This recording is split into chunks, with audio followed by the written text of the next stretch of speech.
So I'll mention through this presentation, we may mention some trade or brand names. We're not doing any sort of endorsement of any products. We're just doing that so you better understand where we're coming from. So we may mention some major products or brands. We're not giving any sort of implied warranty, or we're not saying other products aren't just as good. It's just a way that we can help educate each other as we go through this. So keep that in mind. One thing you'll be receiving from us is an email, and in it is a link to a survey that I encourage you to complete because it helps us to do our job better. But also it'll have a bunch of resources in it. And two of the main ones that we use this evening were the two you see on your screen, and you will get links to those in that email. And so they're both very good. One of them, of course, is very focused on fall vegetable gardens, so it has some very specific information. And the other is a more general gardening publication. Both of them are great, and there'll also be some links to some other things such as pest control and things of that nature that are also useful, but we won't be focusing as much on this evening. So probably a good place to start with, at least in my mind, is to ask the question, what is a fall garden? And so it's just really a vegetable garden that is extending past the typical summer growing season, and it allows us to harvest later in the year. So if you've grown a spring and kind of summer garden, you can almost think of it as just a succession planting. And what a succession planting is just whenever a gardener plants the same thing more than once. They're doing it in an effort to spread the harvest season over a longer period. So we see this lots of times if a gardener is only interested in harvesting for fresh use. They're not looking for canning or freezing or anything like that. So rather than plant 100 feet of something, they may plant 20 feet 5 times over the length of the season. That way they always have that product, that vegetable coming in for harvest. Oh, and I see that we're having a technical difficulty. Hold on. Let me see if that fixes it. There we go. Now you should be able to see that better. And one thing I want to caution you about with a fall garden, and sometimes it's easy to kind of fall into this, and even like the picture I had on that opening slide of the broccoli in the garden, we don't have to think of fall gardens as only being a mirror of our spring garden. So it's not just a garden that is limited to those spring crops, those cool season crops. We can actually grow warm season crops too. And so we'll talk a little bit about how we can manage that because it is important how we go about it to make sure we have success. But again, it's not just a mirror image of our spring gardens. I always like to think of fall gardens as that second opportunity. So I happen to live in an apartment, and so I have a very small, literally a 4x4 gardening space I can use. And right now I have vegetables in it. So I'm not able to plant everything I might like to. For instance, I want to plant some fall broccoli because my wife is a huge fan of broccoli. If I want to get in favorable with my wife, I don't buy her flowers or chocolate. I buy her broccoli. I know that sounds odd, but I swear it's the truth. And so what I'm going to do is in the next couple of weeks, I'm going to be planting some fall broccoli. And what I like about it is I can have things in there earlier in the season. And as those start to slow down, as those start to peter out, I'm able to go ahead and then put those fall crops in there. And so it really helps if you have limited space because you're able to use your space more than once. I also think it's good, especially this spring and summer, I think we've all been thrown a couple of curveballs with COVID-19. So maybe your garden season didn't get off to the start that you thought. Maybe you didn't have the opportunity to do what you wanted. A fall garden is that second opportunity. And of course, some seasons early in the year, we have terrible weather, too much rain. It's a cool, wet spring that lasts and lasts and lasts, or maybe it's blasting hot and dry. You never know. Sometimes this second fall garden season allows you to kind of skip over that. It's not such a big deal. You get a second chance. So I think it's a great opportunity to have that second opportunity at a garden in the season. It's also still great for fresh eating, so it's not something that's only limited for folks that want to preserve, but you do have the opportunity to still grow some things for preserving, for freezing, for canning.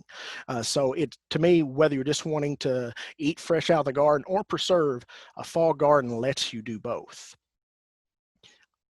As with general vegetable gardenings, there's certainly some preparations we want to do before we get started into it in earnest.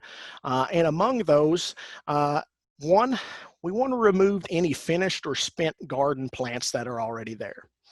The reason we want to do this, so let's say we had an early crop of peas or cabbage or anything like that, or even some of our warmer season crops that are starting to wind down, starting to play out. We want to pull those out of the area, because what happens is as they lose their usefulness to us as an actual harvestable crop, they can still be a nursery for insects and diseases. So lots of times, if we're using insect control, diseases control, we stop on those crops once we stop harvesting them, because we don't want to put forth the effort. But the problem is, those plants can now become a harborage, or a place where our insects or even diseases can hang out, they can reproduce, and so that means they can start causing us problems with crops that we go and plant later, such as fall crops. So I always encourage you to remove those plants as they're done in the garden. Once their job is done, pull them out. If you have the ability to till them under, that's great too, because we just want to get rid of them. We don't want them to be standing there languishing in the garden and providing that place for insects and diseases to continue. We also want to be paying attention when we go to plant these fall crops about crop rotation. We talk about crop rotation because plants that are closely related will share the same pest. So we want to make sure that we do not continue pests from one crop to another. We want interruptions there.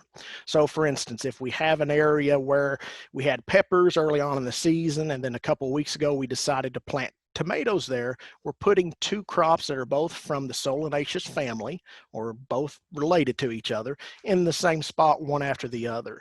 And when we do that, we're creating a situation where we can continue diseases and insects more readily than if we had something unrelated there. So do pay attention to crop rotation. Another thing not to forget about is fertility.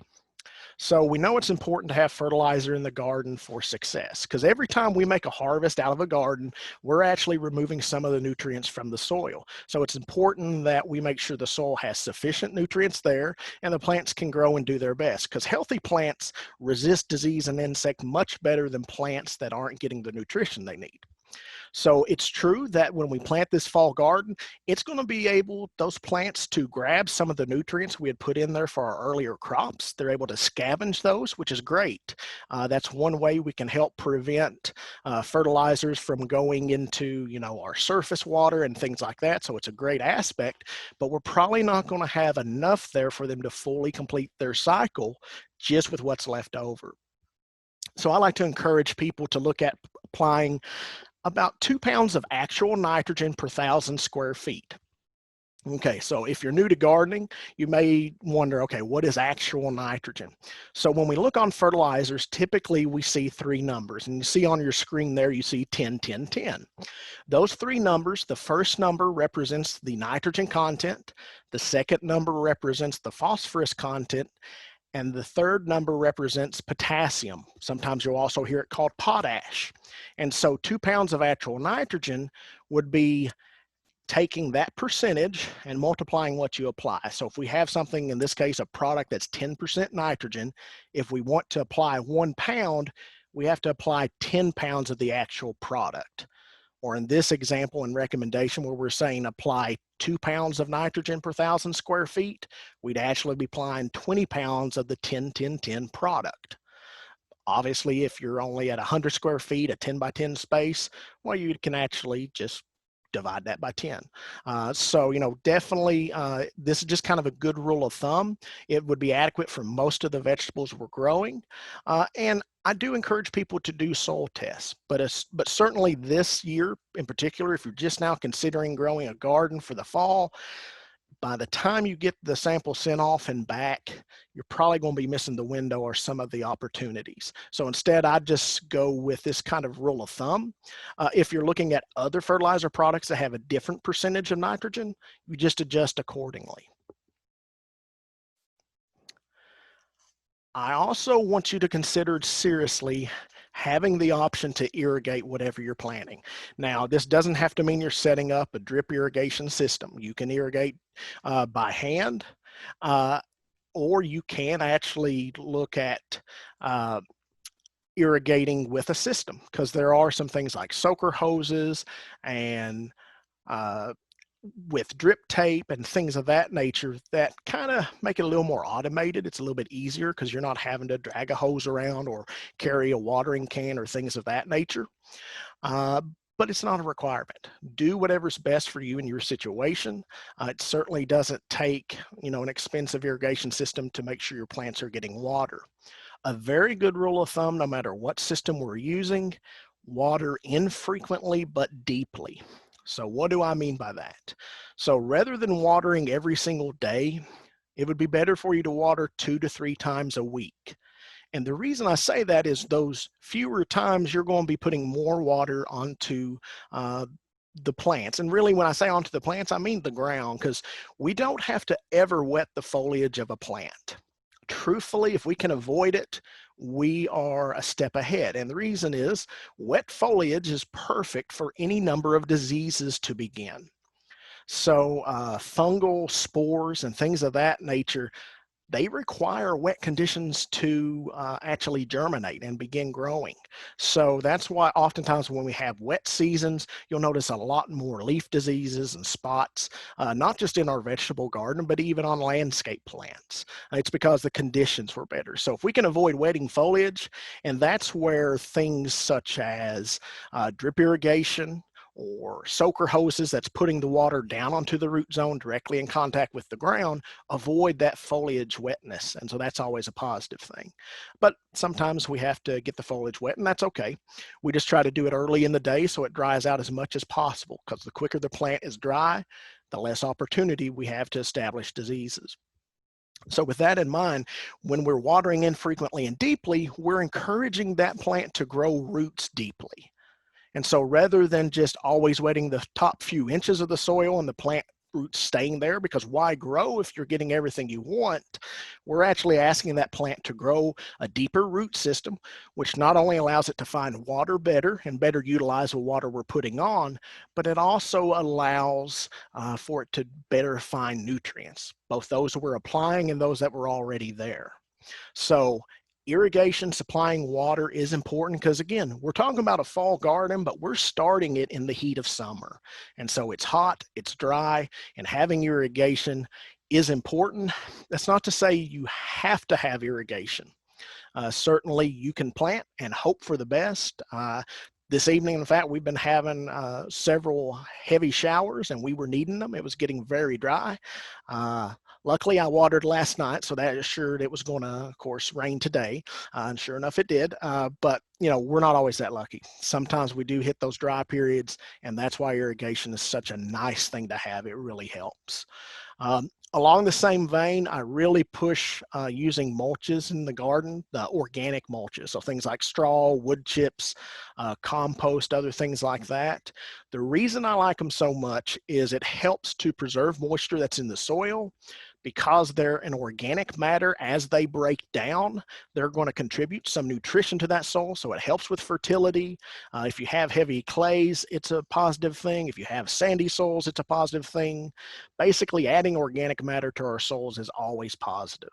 You're never going to be in a situation where it's a negative. So I like it that it's a way for us to do that. And we also get the benefits of competing with weeds, so we have fewer weed problems. It holds moisture in. And in general, it helps keep the soil temperature a little bit lower. So definitely in the heat of summer, it's a good thing. So I like combining mulches with any sort of irrigation or watering because it does help get the most bang for your buck. Okay. So on to what I think is the biggest consideration of planning our fall garden or starting our fall garden. So the biggest issue is how long of a growing season do we have remaining? And so looking at where folks were registered from, they were from all over the US. But from our corner of Northeast Tennessee, typically our first frost is around October 18th. It's not an exact science, but certainly normally we do have around this date, October 15th, October 20th would not be out of the realm of possibility. Easily those happen. 18th is kind of an average. Occasionally it's pushed back considerably. Rarely it's significantly earlier. So again, this is kind of our expected date, the kind of rule of thumb, but season to season it does vary. But the reason it's so important to us because we have to examine that date with the number or the days to harvest for something we're planting. So when is that plant going to reach maturity? When are we going to start harvesting from that crop? And so this is kind of what every decision we make in a fall garden starts with. Is there time for this crop to complete the growing season, complete its cycle so we can actually harvest it? So we're going to spend a little bit of time on this. First, it's important, I think, just to recognize what a frost is. So basically, when we have frost happening out in the garden, we're basically seeing frozen dew. So it's just like a water bottle that has water condensing on it. What happens is water vapor that's in the air condenses on a surface that has reached at least 32 degrees Fahrenheit or cooler. But at the same time, the air temperature is warmer, but it's going to be 36 or below. And so what happens is we see frost forming on surfaces. It can be on vehicles and roofs, but also on plants. And the problem with that is because that plant tissue has gotten down to that freezing temperature, ice crystals form. And when ice crystals form, what they literally do is rupture cells within that plant. And of course, that causes damage. So if you've ever seen recently frozen plants, you may notice that the tissues seem very dark. Like if it's a green, it'll be a very dark, almost black green. It almost looks wet and watery. And that's because it literally is. It's ruptured all these cells, so all the fluids that were in those cells have now leaked out into the other tissues, and it's just completely disrupted what that plant is able to do. What's interesting though is we do have plants that have varying degrees of sensitivity to frost or even to freezing. We'll talk some more at that in a moment because it is interesting. But certainly frost is important to understand what it is. It's that freezing of plant tissue. And it is detrimental to a number of the crops that we can grow in our fall garden. One thing I want to stress too is that frosts are very localized. So this is just a depiction showing the flow of cold air. And so that's the black arrows you see. And cold air acts like water. It flows downhill. But what happens sometimes is we can put something in the way. So it can be natural, like trees and shrubs and things of that nature. It can be buildings.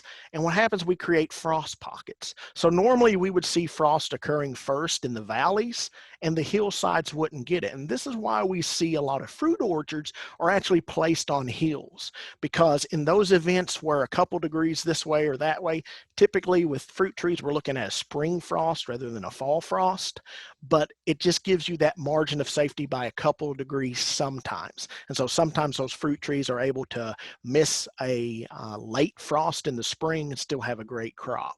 And that's why they're stuck on a hill. It's because when that cold air flows down, depending on all the things that are happening, sometimes they can escape, but we can influence that.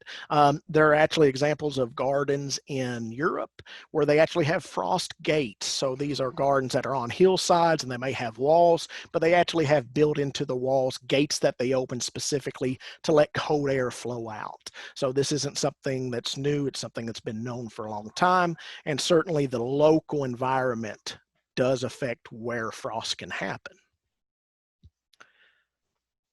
What's interesting, and I mentioned a moment ago, some plants aren't as bothered by frost as others. And so this is just a list I compiled from a couple of resources online.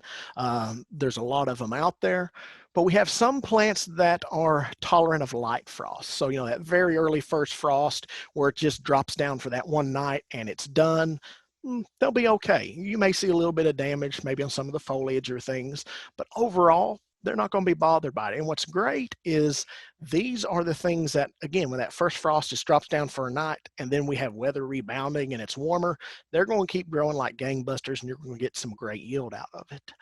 We also have plants that can actually be tolerant to freezes within the high 20s. So these are plants that are even more tolerant of those cold temperatures.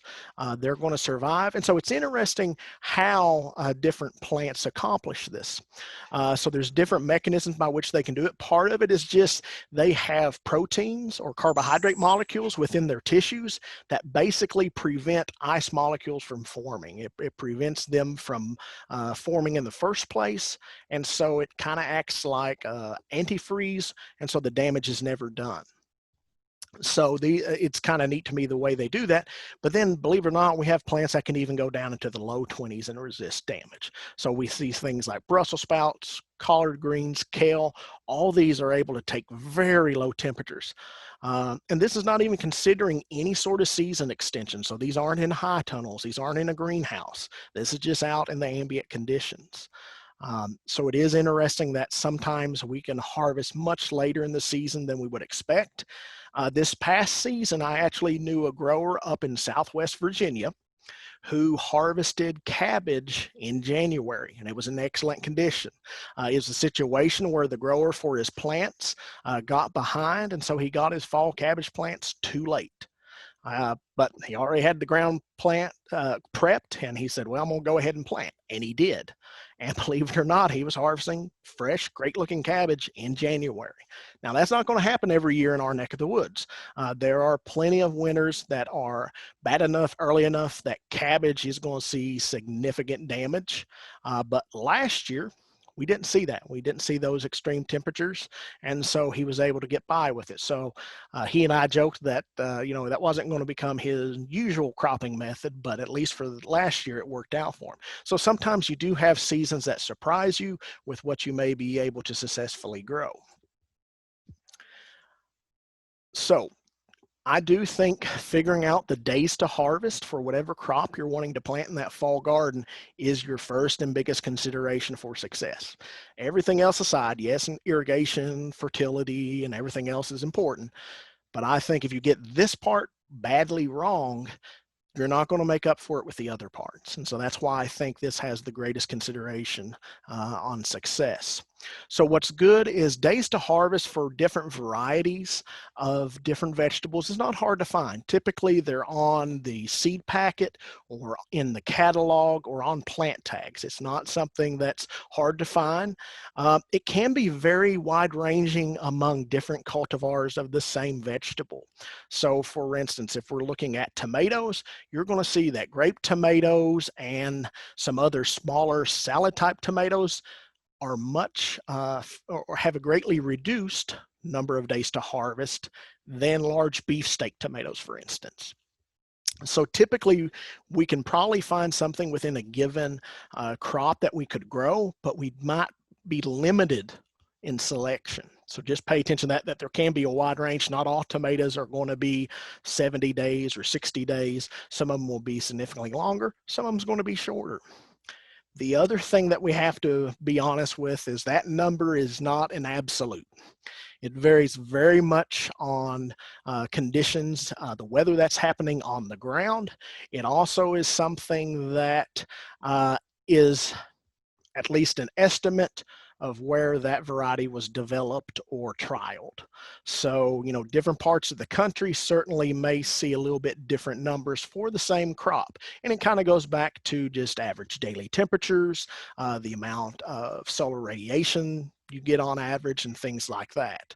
So it is a rule of thumb, but I look at it as much as a way to compare different varieties.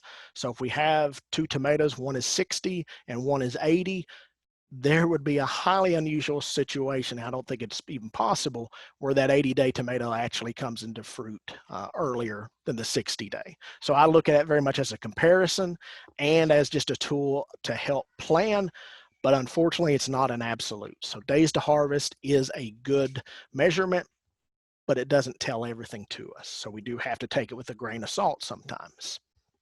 The other thing we want to recognize with days to harvest, and sometimes you'll see it referred to as days to maturity, same term, just a little bit different twist to it.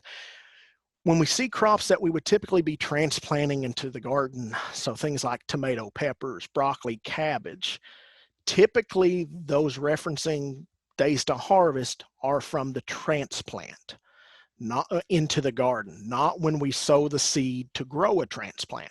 Most transplants you're looking at 4 to 6 weeks prior to actually starting those before you want to plant them in the garden. So again, if it's a commonly transplanted crop, then that days to harvest is referencing the planting of the transplant into the garden. So that's very important. Otherwise, you might be a month behind. So there are some ways we can calculate how early we need to plant a crop to actually have success. And so first we're going to look at warm season crops. These are crops that are frost sensitive. So that means we need these to be maturing. We need to be harvesting prior to that first frost. So what we do is we kind of judge or make a judgment call, okay, how many more days might we need? So first off, what we're going to do is, because we want that maturity to happen before that first frost, we're going to go ahead and say we're going to subtract 14 days from the first frost date, or we're going to add it to the first frost date. The math will make sense in a minute when we have a real world example. Because what we're doing is we don't want harvest to start the day of that frost, because then we only get one harvest and it's going to be small. So we actually want to start harvesting before that. So we're really going to say, really, we need that crop to be mature earlier than that first frost date. The second thing we have to consider are the environmental conditions that this fall garden is growing under. So by and large, biomechanical reactions speed up or slow down based on temperature. And in this case with fall gardens, you have gardens that are starting off warm, but then cooling off. So nighttime temperatures especially, but even daytime temperatures, we know as we start getting into fall, they drop. So it's literally the mirror of spring. With spring, we start off cooler and then we're getting warmer. So in fact, the development of crops, their growth speeds up as we go through the season. With the fall, it's exactly the opposite. It slows down as they're growing there. So because of that, we're going to add in what we call a fall factor of 10 days to the maturity. And again, that's accounting for, one, we want the harvest to begin before the first frost date. And we also want to account for those lower temperatures are going to slow some things down. So we want to add in some extra time for that. So what we do with warm season crops is basically add 24 days to the maturity date, or to that days to harvest. And what that allows us to do is have that crop able to be harvested sooner than that first frost date. Now, cool season crops, all those ones that were frost or freeze tolerant, we've got two options with it. The first is just count back from the frost date. We take our days to maturity or days to harvest and just count back that number from the frost date, and that's when we plant. The other thing is, because we know that plant can survive a frost, we can actually push out that frost date. So we can say we want to harvest 2 weeks after the first frost date. Now, again, there's a little bit of risk with that. Sometimes we can have a first frost or weather soon after that is very severe. Other times not, but definitely there is some variability there, especially with those that are most freeze tolerant. We probably have the greatest ease of doing that and the least risk. So we're going to go over a few examples, but also I was trying to figure out how can I put this visually, because all those words on the screen and numbers, I don't think that's the best way to teach. And so I thought, okay, let's think about a bell curve. So bell curve is normal distribution. It's seen a lot in data. You may have run across it. So we're going to make an assumption. First, we're going to say that the harvest coming off of our plants, whether we're talking about kale leaves or tomatoes or squash or whatever, we're going to say it more or less happens like a bell curve.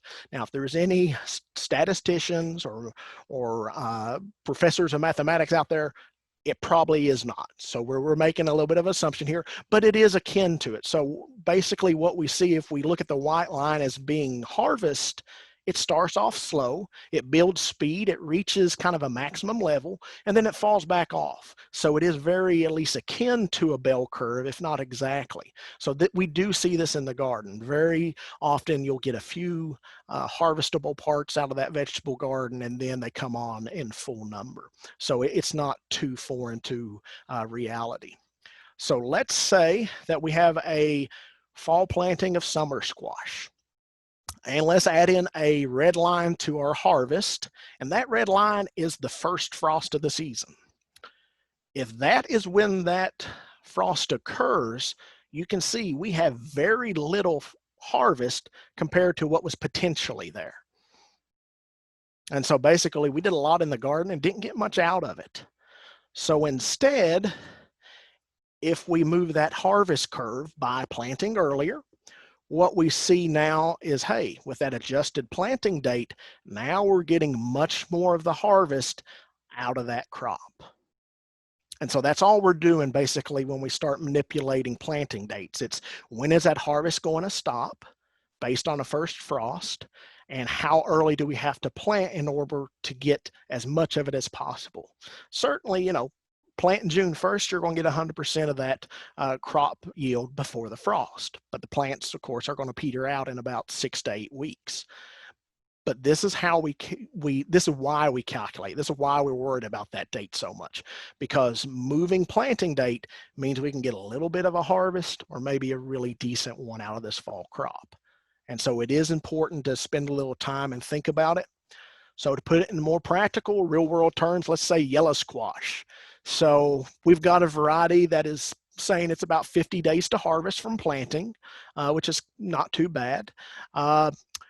Let's say that, well, we know this is a frost sensitive crop. It's typically a warm season crop. So we're going to add that 24 days that we were talking about, the frost factor and the fall factor, into that. So suddenly now we're going to act like our yellow squash needs 74 days from planting before the frost to get a good harvest.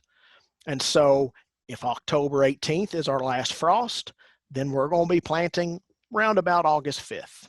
So if you're in Northeast Tennessee, you need to be thinking about planting in the next 2 weeks or so if you want to have a good fall crop of yellow squash. Other parts of the country, you're going to have to base that date off of when your first frost is.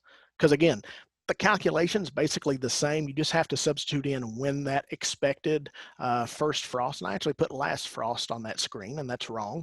But the principle is, on this crop of yellow squash with about a 50-day to harvest maturity, we're going to plant 74 days before, which is around August 5th. And in fact, if we go to one of the resources we're going to be sending you, in that chart, and it's got a pretty exhaustive chart, you can see a planting interval. So for a fall garden, it says plant anywhere from July 15th to August 15th.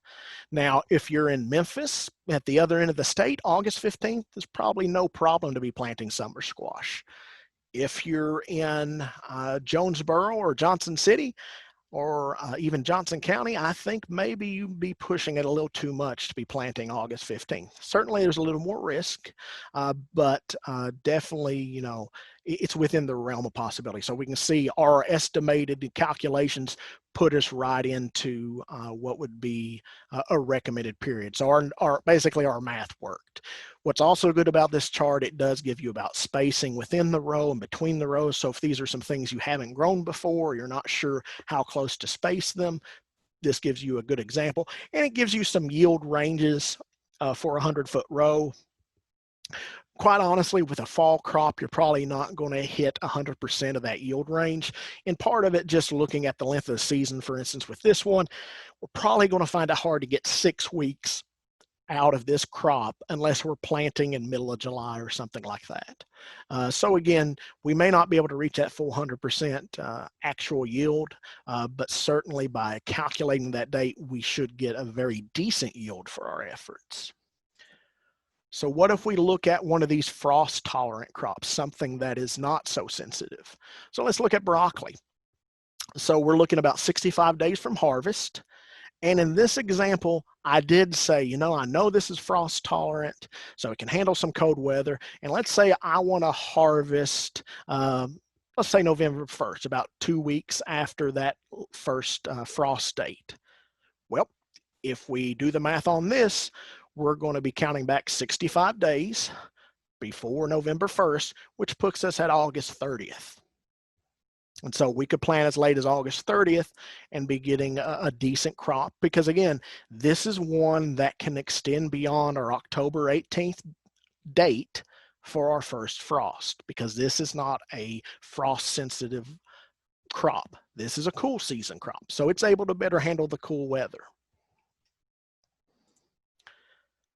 So again, frost tolerant or cool season crops, we're able to have them mature after a frost if we want to. It's not a have to. So we can push that harvest date back or not. We can choose to just say, no, we want to get it done before the end of the rest of the garden season. You know, we want to be done when we're done. We don't want to be stretching this out into November. And so it's perfectly acceptable not to push that date back and just start counting back from your first frost date. Because these are cool season crops, they're adapted to the cooler temperatures, so we don't add any sort of fall factor, because again, they're going to go from heat into the cool and they're adapted better for cool, so they're going to be great. So they're not going to need any sort of adjustment there to help ensure harvest. And sure enough, if we pull up broccoli in that same chart, we can see that it gives us a planting date of October 15th, which if we hadn't pushed it back to November 1st for that harvest, you would see that's where the 14 days went. So we were saying August 30th, which would be that 2 weeks. And so it is within that planting interval. So this publication does talk about adjusting that date for cool season crops beyond the first frost date. I am not certain that they actually did that for the planting interval on any of them. I haven't checked on the other ones, but on broccoli, they did not add that 2 weeks in there. So this is assuming from the first frost date. So again, good information in there, and you'll find it on a number of different crops. So let's say you end up in a situation, maybe you have a hard time finding plants or seed, or something's delayed, weather, maybe it's too wet to get out in the garden. That happens. So what are you going to do if you're a few days past that magical calculated planting date? Well, we're still going to try it, or at least I would, depending on the situation, because this is all about estimation. There is no rule here, because it's all just the best guess. So we're not breaking rules. We're not even bending rules, because the rules don't exist. These are just basically educated guesses. And while they should be followed, you're not probably risking a tremendous amount if you're not hitting a date exact. Now, the other thing we can do, rather than just maybe risk it and see what happens, which sometimes is fun, we can also look at changing the equation and extending the season. So what am I meaning by that? Well, it can take a number of different forms. So we could talk about high tunnels, which are basically unheated greenhouses. We could talk about greenhouses. But what I thought we'd talk about with some of our time would be floating row covers. And the reason I thought we'd talk about them is because I think these are the most approachable thing for home gardeners. They are a minimal investment. They give you some great results. And I think it's just the best place to start. We're not asking you to spend a couple of $1,000s to build a high tunnel. It makes sense for small scale gardeners or even larger scale gardeners. So what in the world is a floating row cover? So floating row covers are actually a non-woven fabric. They're a spun polyester type material. So they are fabric. They are kind of delineated or labeled based on weight. So a lightweight floating row cover is about a ½ ounce per square yard of material. Heavyweights can top over 2 ounces per square yard. So floating row covers are also used as insect barriers. So you may have seen these advertised or sold as that. And what it is while they're a fabric, they still let an awful lot of light through, especially the lightweight ones. They let up to 90% of the light to actually travel through them, but they create a physical barrier. So it's actually one thing that's really good to use if you're looking at growing organically, because there are plenty of organic insecticides and other options out there. Sometimes some of them have variable effectiveness, so they may not be as effective as we would hope. Well, one of the things we can do is actually use these to exclude insect pests. So let's say you're planting squash or cucumbers or things like that in the garden, because cucumber beetles show up really soon. If you just transplant out or even direct seed out in the garden, you can cover the plants with this. You have to be careful to make sure you're sealing the edges well, but it can actually be a great barrier and be a way to control insects. You also have to be careful that you're not trapping insects under it with those plants, but it is a way to get those young plants up out of the ground growing well, and then we remove it, of course, when we have flowers happening. You may also be familiar with the heavyweight fabric types, because if you've ever been to a U-pick like strawberry operation where they had strawberries growing on raised beds of plastic, you probably were seeing some of the fruit, pun intended, of a heavyweight fabric. So in a lot of regions, those plants are planted about 1st of September or so. And then as we get into winter, they're actually covered with a heavyweight floating row cover. And that helps them to grow a little bit more while they're under that fabric. And so it also gives them some protection of severe freezes over the winter. And so they are used some in commercial production for sure. And we'll talk a little more. Let me go to the next slide. We do have to be careful to weigh down those edges. So boards or poles, that top picture, I believe they have that one side that's on the left. They have it wrapped around either a board or a pole. And the reason we need to make sure these are secure and down is if they're flapping and they're in contact with our plants, they can cause a lot of damage actually. So we want to make sure it's secure. So things like boards, gravel bags on large scale operations, you'll see they use gravel bags every so many feet. One thing to mention, if we are doing this, whether it's with our main garden crop or a fall garden, if it's something that needs to be pollinated in order for us to have a harvest, we're going to have to be opening this up for pollinators. So don't forget about that. The healthiest plant that looks great, but that's never pollinated, isn't going to give us much of a yield if we're talking about squashes and cucumbers. So it is something to be mindful of. We also can see where these don't just have to lay on plants, which is perfectly acceptable. Again, for the lightweight ones to be on plants, we can support them with hoops. So there are actually ready-made hoops, wire hoops you can actually purchase for use in your garden. You can make your own using PVC pipes. I've seen where people have done wooden frames. I've seen some where they will run guy wires, so a heavy gauge wire under a lot of tension and just drape it over that. There's a number of different methods on how you can support these if you want to go that route. Typically, if we are using it for season extension, which is what we're talking about here, we're going to start using these as nightly temperatures begin to cool. Now, if we want to use them earlier, because we do want to use that insect barrier, that exclusion principle for pest control, certainly acceptable to do that. But if not, we can wait until it starts to get cooler in the season to use them. You can find floating row cover products fairly easily online. They're in a lot of garden centers, should have some available to you, but they're a useful tool with very minimal investment. So again, we're not asking you to build a greenhouse. We're not asking you to build a high tunnel. This is a way to get that season extension. And so now suddenly when you have one of those scenarios where we have that first frost and that temperature drops down, but then after that night you have another 3 weeks of beautiful weather, which invariably happens. If you've got floating row covers available and you're able to put those on, you may be able to save those plants. It may have been enough protection to get those plants by that first frost, and then you have several weeks of good growing weather after that. That's not always the case. Sometimes we may have a first frost that's very severe with a lot of cold weather, and then that may not be enough protection. But again, you know, it is a potential there to help extend that season of growing. We do have to consider insect control in fall gardens just like we would with our summer gardens. So of course, there's any number of different products out there.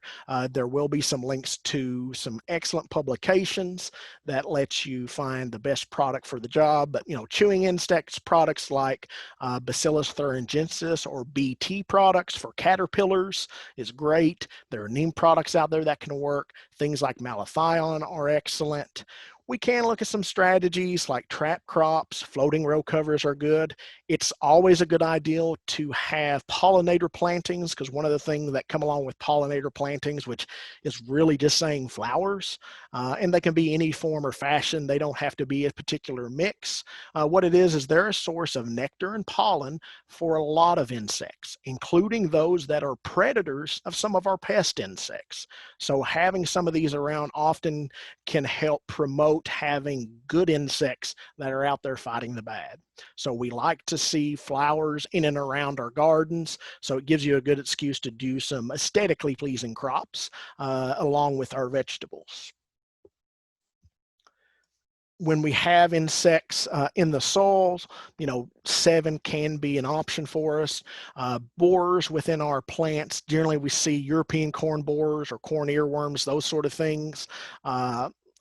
We're looking at something like 7 or malathion are fairly effective. Sucking insects, depending on the exact situation. Horticultural oils, which are a lightweight oil that smother insects. We have to be careful about temperatures when we're using those. Insecticidal soaps are great to use for them. And I will caution you, there's a lot of recipes online for making your own insecticide utilizing, dish soap or things like that.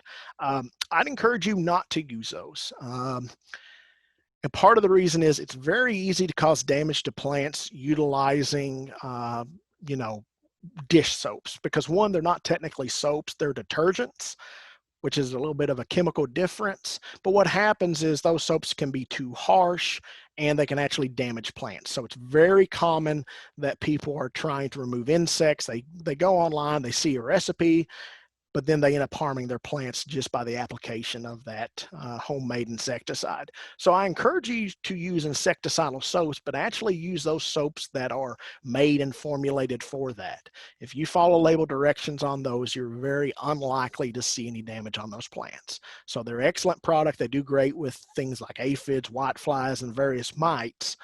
But again, I want to encourage you to actually use a formulated labeled product rather than creating your own. Fertilizing is something that is important. I mentioned it earlier. Side dressing for crops is something that happens, I think, with variability within the home garden.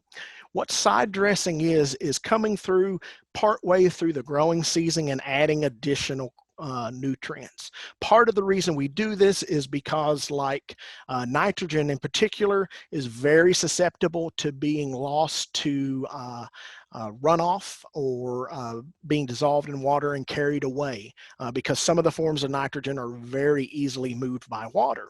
And because of that, we don't want to put it all down at the front of the season, because by the time the end gets there, it's going to be gone and we would have lost it. And not only did we not get to use it, we may have put it out into the environment, which isn't the best conservation aspect. So instead, we're going to come back and do side dressing. And really, it's kind of exactly what it sounds like. Typically, you come through and spread it close to the plant. You can use fertigation, which is where you're applying fertilizer through the irrigation system, if you do have irrigation system set up. If you've ever used a hose-in feeder to apply a water-soluble fertilizer that maybe was miraculous in its action, I think you know what I'm talking about, you would have been using fertigation technically, because it's just the application of fertilizer with irrigation water. So definitely there's a chart that you'll have a link to that it may be worthwhile, because again, this is just helping get the best growth and yield out of your plants. And certainly having this side dressing during the growing season, even in a fall garden, is useful to do. Just like with a normal garden, we want to keep weeds under control.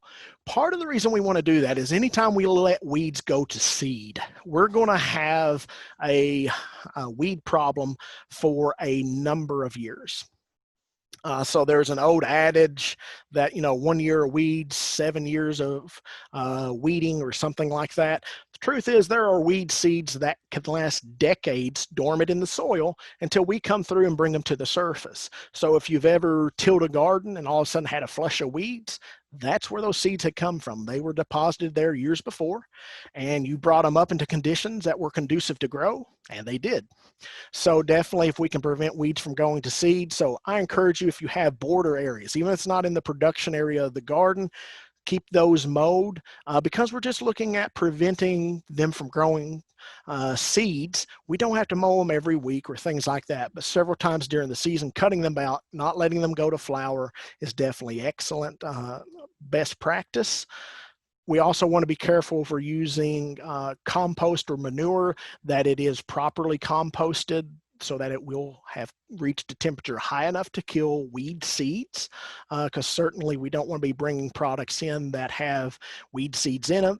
Same thing with any sort of mulch or soil that we may be using in the garden. We want to make sure that it's free from weed seeds. Don't make your job harder. Cover crops are something that don't get used often in the garden. A cover crop we're not growing for harvest. We're growing it because we want to protect and enrich the soil ultimately. So bare ground is never good for the fertility of your soil, ever. We never want to have uncovered soil. So there's a lot of ways we can do cover crops. You know, a very easy one, very inexpensive one is like winter wheat. In our region in Northeast Tennessee, we'd be applying it probably no later than hopefully the 1st of October. You can actually probably go a little bit earlier as well. We maybe can incorporate some legumes into the mix, so those nitrogen fixers, so some clovers or maybe even Austrian winter pea or some things like that. And what happens is those grow in the cooler season, so over winter and into early spring, they're capturing any nutrients that we put down that weren't grabbed by the crop. They're also preventing weeds from growing there, and then when we turn them under in the spring, we're actually adding that organic matter back to the soil. If you remember back to earlier, organic matter added to the soil is always a positive thing. And when we add those legumes in there, we can add a significant amount of nitrogen. It probably wouldn't replace all the nitrogen we need to use in the garden, but certainly some of it. And another thing is they act as a great rotation crop. So having these non-related cover crops thrown into the mix is really a good tool to use. And so lastly, one thing I always like to stress with people, gardening is a skill, it's not a gift. Sometimes I hear people talk about, you know, they don't have a green thumb or things like that. I think anyone can learn to be a gardener, but I think it is something that does take time and practice. The reason Grandma was such a good gardener, she had decades under her belt of doing it. And certainly, I believe some people may have a gift, but I think everybody can become a gardener. And the other thing I always like to stress with new growers, a small garden that you maintain well will out yield a large garden that you don't maintain well. So it's very easily to get excited when the seed catalogs come and put out a big garden, and suddenly you've got more than you can deal with. If you've never done that and you're a gardener, well done, because I think most gardeners have done it at least once. Some of us may do it more than once, but definitely a small garden that you take good care of will get you great results. So don't be afraid if you only have a small area to garden. You can actually do quite well with that and have a good opportunity to grow some of your own vegetables.